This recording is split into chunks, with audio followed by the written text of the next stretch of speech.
I'm Jay Elias, General Legal Counsel at Dyer Lake Funeral Home in North Attleboro. Welcome to this episode of Live and Learn, a series of programs designed to be informative, educational, and upbeat, and always intended to enhance and encourage our personal wellness and awareness. Ah, the good old days. But just when exactly were the good old days? For some, it was 50 years or more ago. For others, it was the days before the COVID pandemic. For many, they say life was easier before all of the interference that technology has brought. For some, it was when they got home and they knew they could distance themselves from their work. No cell phones constantly chirping, chiming, or ringing.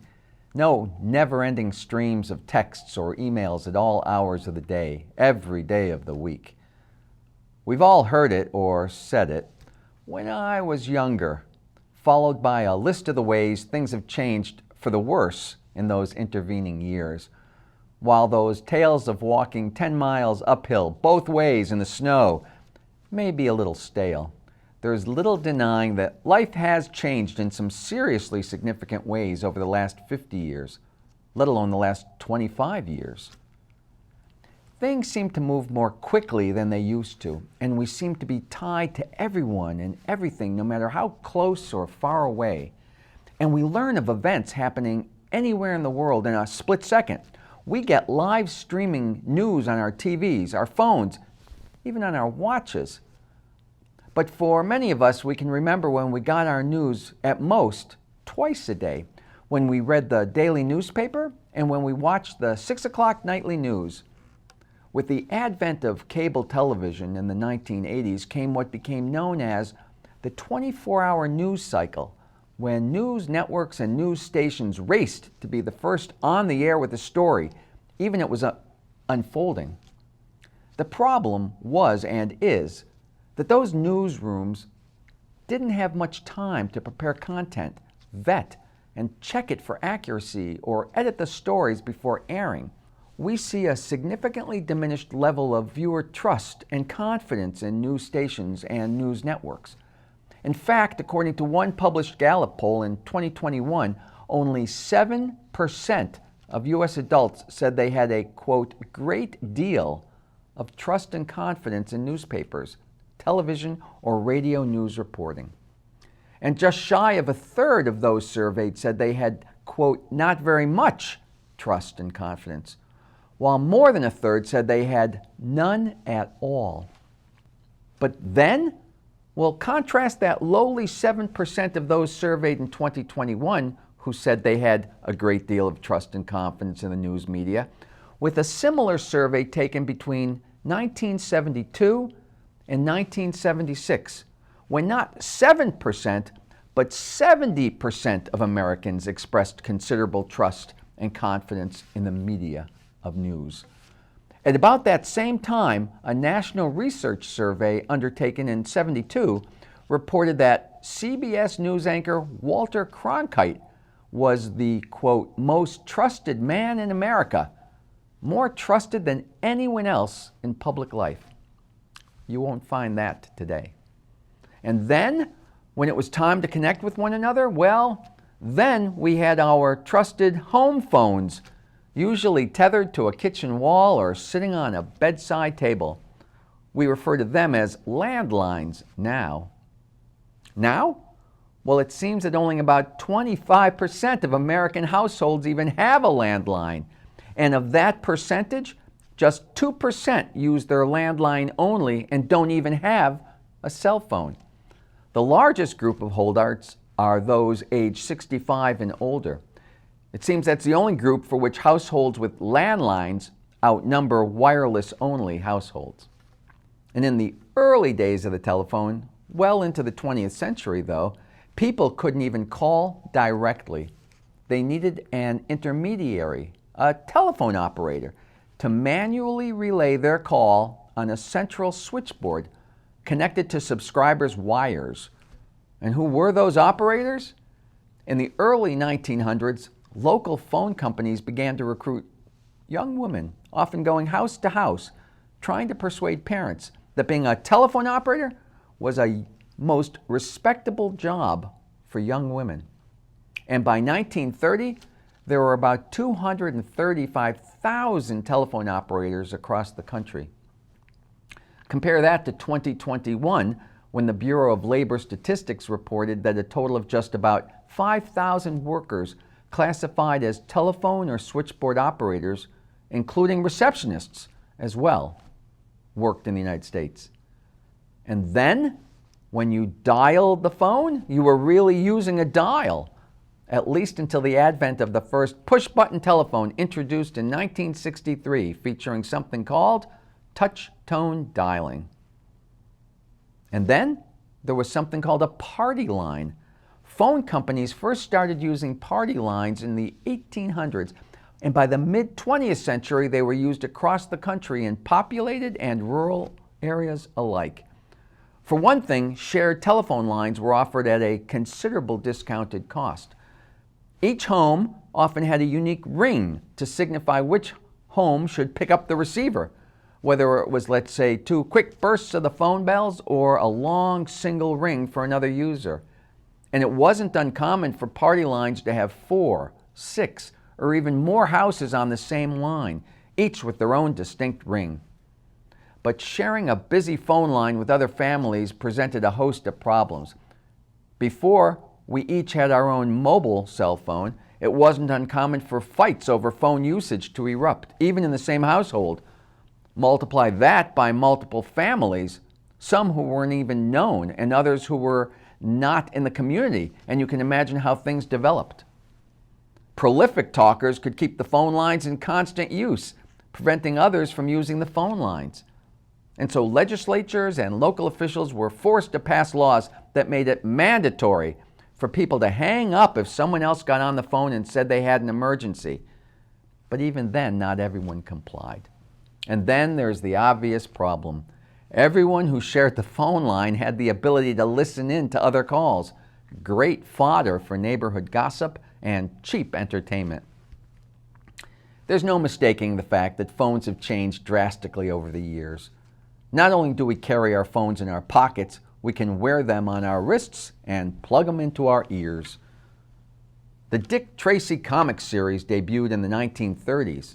But it wasn't until 1946 that the unflinching detective's iconic two-way wrist radio was introduced. Tracy would use it to communicate with fellow police, lending a distinct crime-fighting advantage. There was no doubt it was cutting edge to readers at the time, futuristic, ultimately evolving into what became known as the two-way wrist TV in 1964. But fiction became reality in the 1960s when Martin Cooper, the head of Motorola's Communications Systems Division, set out to develop the first handheld mobile phone. Cooper had been working in the two-way radio business for years. He was instrumental in developing the first radio-controlled traffic light systems and handheld police radios. It's said his career wasn't all that exciting to him until the comic book detective Dick Tracy gave him an idea. If Dick Tracy could communicate with police through his wristwatch, Cooper wondered whether he could do the same with phones. That is, whether they could be cordless, small, and carried around everywhere by everyone.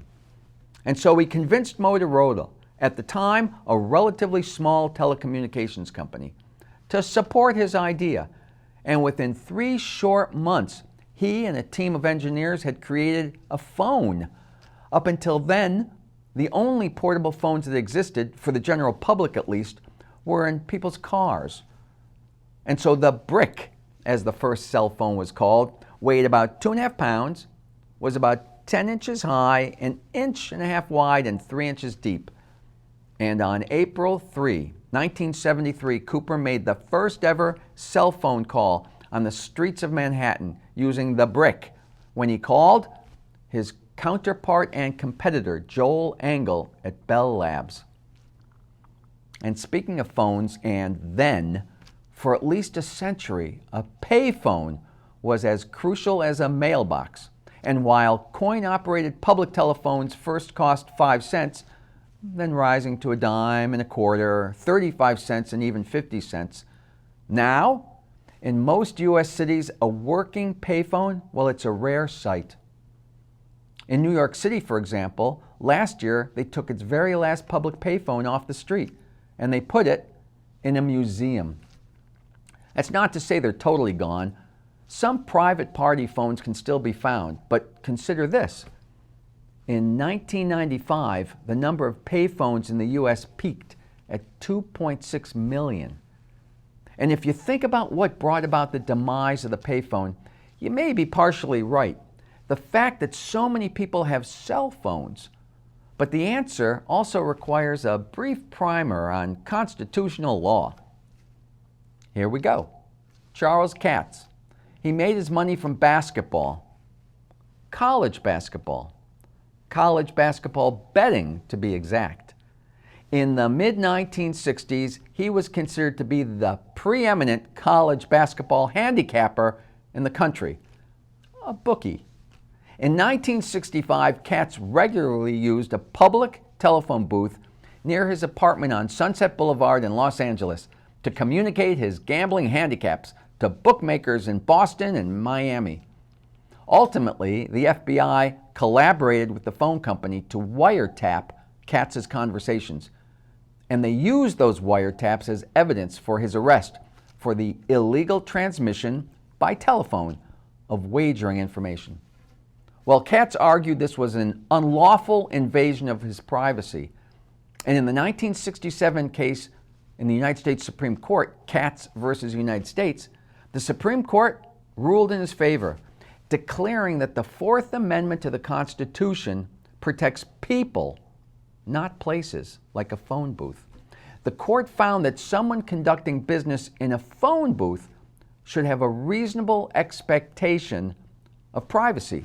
And what that meant was that law enforcement no longer could tap a public payphone without a search warrant. And with that protection from the courts, phone booths became a popular place for criminals to make and receive calls because it was almost impossible to secure a search warrant for a phone that was used in public by multiple members of the public on any given day. And so cities and other municipalities saw the public payphone become a lightning rod for criminal activities. And by the 1990s, they introduced legislation across the country to restrict payphone access or eliminate them altogether. And so that, coupled with the rise in cell phone use, led to the demise of the ubiquitous payphone. Then and now. Then, in the 1960s, television was very different than it is today. In the 60s, 70s, and even 1980s, watching television was its own separate activity. People scheduled time to watch TV, turning it on to watch a specific show, and when the show was over, off went the TV. Movies like The Wizard of Oz were a family event that took place once a year. Those old enough will remember. Those too young will hardly believe what a big deal it was when The Wizard of Oz came on the air for its annual network showing. It was the ultimate appointment television for a generation of children and families who looked forward to it with great anticipation.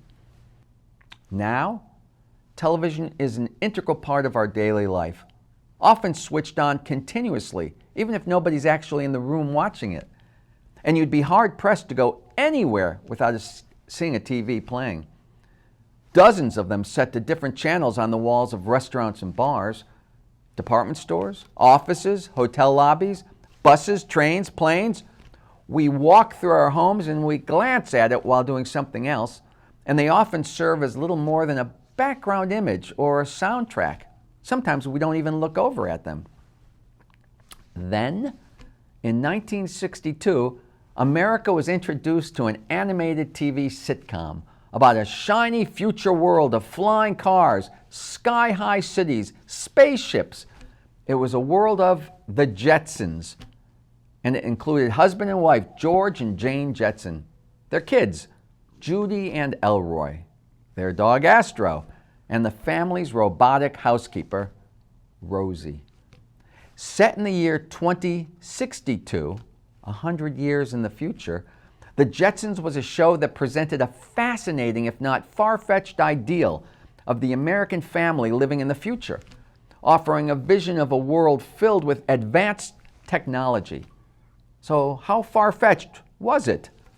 The truth of the matter, remarkably, it wasn't as unrealistic as we may have thought back then.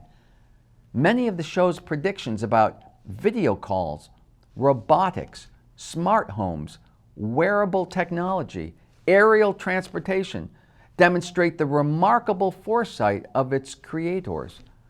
Let's start with those flying cars.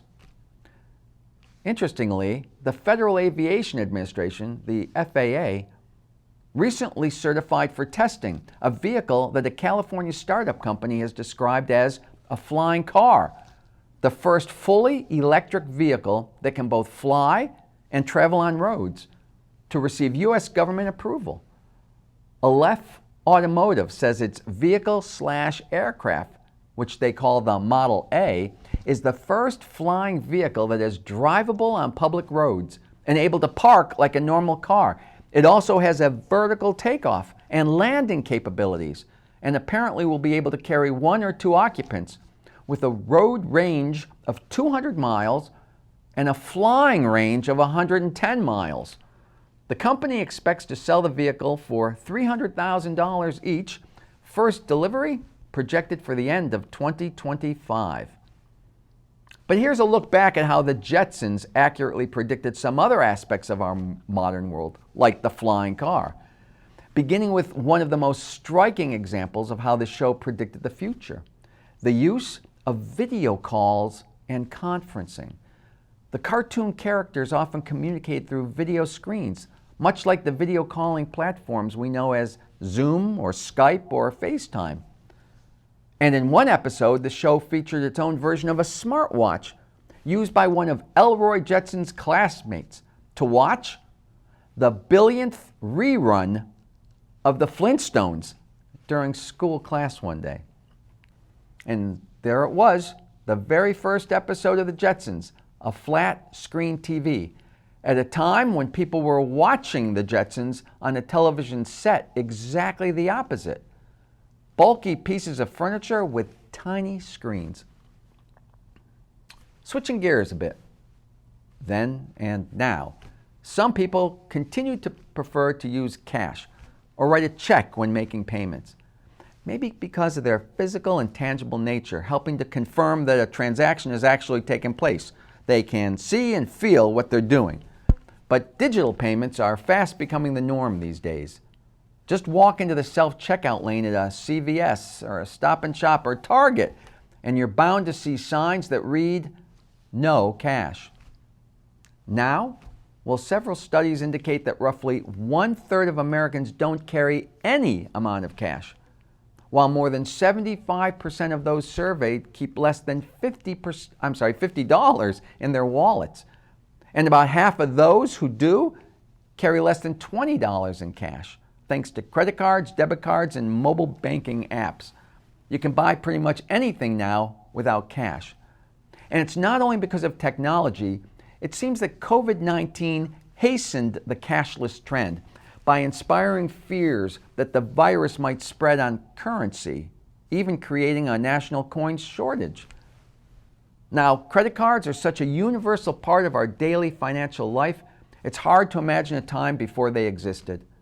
By the way, last year alone, the number of credit card accounts in the United States was nearly 530 million accounts, and the Federal Reserve reported that more than 80% of adults had at least one credit card. And it's not just technology that changed over the years. Consider these things that were commonplace for many of us, but foreign to later generations. Think back to those lined papers and countless lessons requiring you to carefully write your capital and lowercase letters in cursive. It used to be that every public school student in the U.S. was taught cursive handwriting while in elementary school. Now, though, there's an entire generation of people who are not taught how to write in cursive. Many can't even read it. Cursive writing, it's been said, might very well be a lost art today. Some say it doesn't really matter because so much of what we read and write can be found on our mobile devices, our laptops, our computers, and those aren't written in cursive. Other than occasionally signing something with your signature, they say, it simply doesn't have real-world application. Those in favor of teaching cursive handwriting say students need to learn it to be able to read even historical documents like the U.S. Constitution. By the way, less than half of all states today require cursive handwriting be taught. Massachusetts, for example, continues to require it, and cursive writing is taught in the 3rd grade across the Commonwealth. Students are supposed to be able to write legibly in cursive by the 5th grade. But just across the border in nearby Rhode Island, for example, there is no statewide requirement that cursive be taught in every public school classroom. Instead, the Rhode Island Department of Education says cursive instruction should be left to the individual school districts. And about 60 years ago, the New York World's Fair of 1964-65 introduced more than 50 million visitors to a range of innovations and predictions. Like what we saw in the Jetsons all these years later, some of those ideas have actually turned out to be commonplace for us. Take, for example, video phone calls, speaking to computers for information rather than going to the local library or looking things up in our home encyclopedia. Some of the predictions that were made at the time of the New York World's Fair, like colonies on the moon and using jetpacks as a mode of everyday transportation, well, they didn't quite become a reality. But here are just a few that were pretty spot on. At the Bell System Pavilion, engineers touted a picture phone that allowed callers to see who they were talking to, a concept that we know live on in a modern-day app like FaceTime or Skype. Other new Bell technologies included those touch-tone phones as opposed to the traditional rotary dial. Known as the push-button phone when it was originally introduced in 1962, it was for many the first time they were exposed to the technology at the World's Fair of 1965. The World's Fair also gave exposure to the power of computers, which at the time were seen as huge cabinets filling rooms with blinking lights and electrodes operated only by big corporations. But at the World's Fair, visitors could see a computer system that could answer their printed questions, provide recipes, and other information. And speaking of predictions, in the 1960s, Isaac Asimov was a well-regarded and well-published science fiction author and a professor of biochemistry at Boston University. He was credited with having written or edited more than 500 books. And although predictions about the future are almost always far off base, Asimov made a stab at describing what he saw life would be like 50 years or more in the future in a New York Times article after he visited the 1964-65 World's Fair. It's often said that his 50-year predictions were the best ever seen, and here are just a few. Some are small, like describing a machine that would heat water for you and convert it to coffee. Think the Keurig. Or appliances that will, wonder of wonders, not need to be plugged in. Think of all your cordless appliances today. He predicted that during the decades following the 1960s, the gap between mankind and nature would expand, driven by man's quest for technological development. Quote, "One thought that occurs to me," he wrote, "is that men will continue to withdraw from nature in order to create an environment that will suit them better." And among the many ideas he envisioned were vehicles with what he described as robot brains, something we today refer to as autonomous or self-driving. He predicted you could set a particular destination, think GPS, and the vehicle would proceed there without interference by the, quote, slow reflexes of a human driver, able to maneuver in crowds and neatly and automatically avoid each other. He also predicted it would be possible, to direct dial any place on Earth, something we take for granted, but something you couldn't do then. And as for television, just like on the Jetsons, he wrote that wall screens will have replaced the ordinary set. Then and now. And for many of us, we learned about the 9 planets in science class. And if I were to say the word Pluto, you'd either think of a small and distant planet or Mickey Mouse's faithful canine companion. Now, though, if you thought small and distant planet, I'd have to say, wrong. Think again. In August 2006, the International Astronomical Union downgraded the status of Pluto, not the dog, to that of a dwarf planet, so that we now have 8 planets instead of the 9 we used to.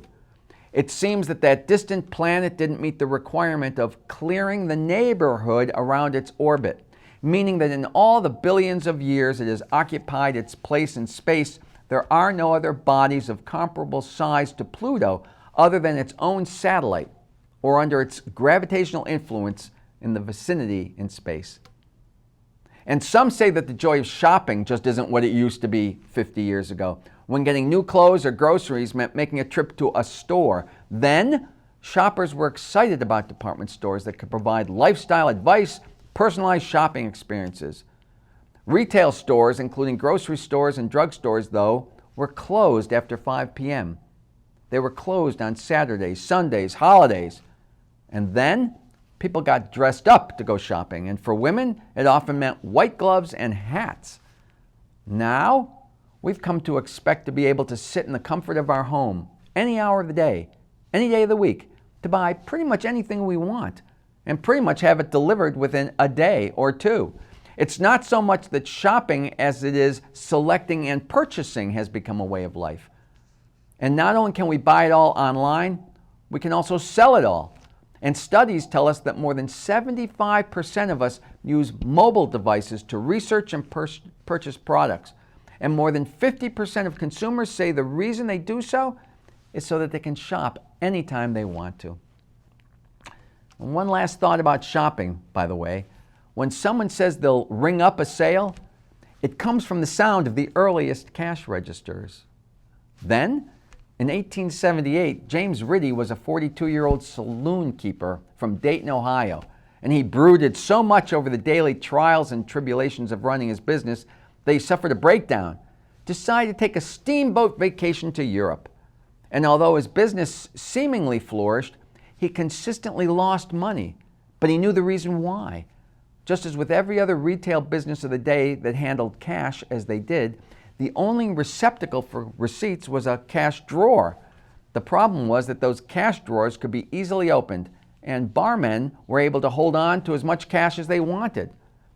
So while on vacation, Ritty watched and studied the mechanical workings of the steamboats with their pistons and gaskets, and it prompted him to invent the first modern cash register.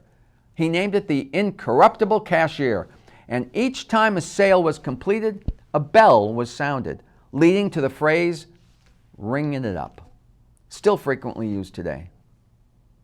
People now have come to expect to make payment using their credit cards or mobile apps, online, for example, at a restaurant, at the table side, pretty much anywhere. And those are called point of sale. The cash register, if you will, is often just a small device that simply uses your credit card or debit card to scan to make a purchase. And your receipt, printed or emailed.